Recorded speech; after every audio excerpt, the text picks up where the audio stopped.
And gentleman ذہنی طور پہ تیار رہیں، اس دنیا میں کبھی بھی نیوکلیر وار جو ہے وہ ہو سکتی ہے۔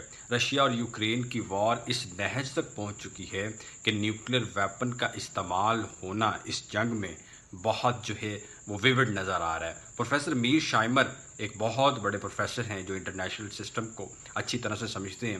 ان کی یہ پریڈکشن انہوں نے کہا ہے کہ مجھے اب محسوس ہوتا ہے کہ اس جنگ میں نیوکلیر ویپن کا استعمال ہو سکتا ہے۔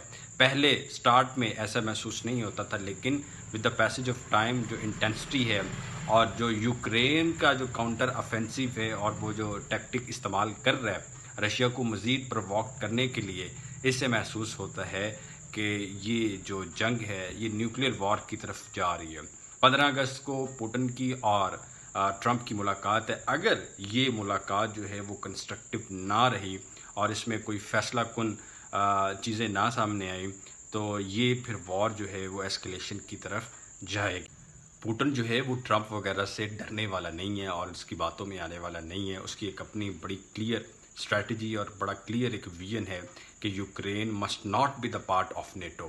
تو اس لیے وہ جب تک یہ کمٹمنٹس جو ہیں وہ یوکرین سے نہیں لے لیتا کہ وہ نیٹو کا حصہ نہیں بنے گا، اس وقت تک پوٹن یہ جنگ لڑتا رہے گا۔ اور اگر اس کو محسوس ہوا کہ میں کنونشنل وار میں اب وہ بیک فٹ پہ ہوں تو وہ پھر نیوکلیر ویپن کا استعمال بھی کر سکتا ہے۔ یہ اوورال جو انالیسس پوری دنیا میں چل رہا ہے یوکرین اور رشیا کی وار کا، رشیا ویسٹرن پارٹس کی وجہ سے اس وقت بہت زیادہ فرسٹریٹڈ ہے، کیونکہ ویسٹرن پارٹ جو ہے یورپی یونین اور امریکہ جو ہے وہ یوکرین کو ویپنز اور امیونیشن وغیرہ جو ہے وہ سپلائی کر رہا ہے، جس کی وجہ سے یہ جو بیٹل ہے یہ لنگر آن ہوتی جا رہی ہے اور اس میں رشیا کا ایکسپیکٹیشن سے زیادہ نقصان ہو رہا ہے۔ تو اس لیے ایسا محسوس ہوتا ہے کہ رشیا کوئی اگریسو میئرز لے سکتا ہے۔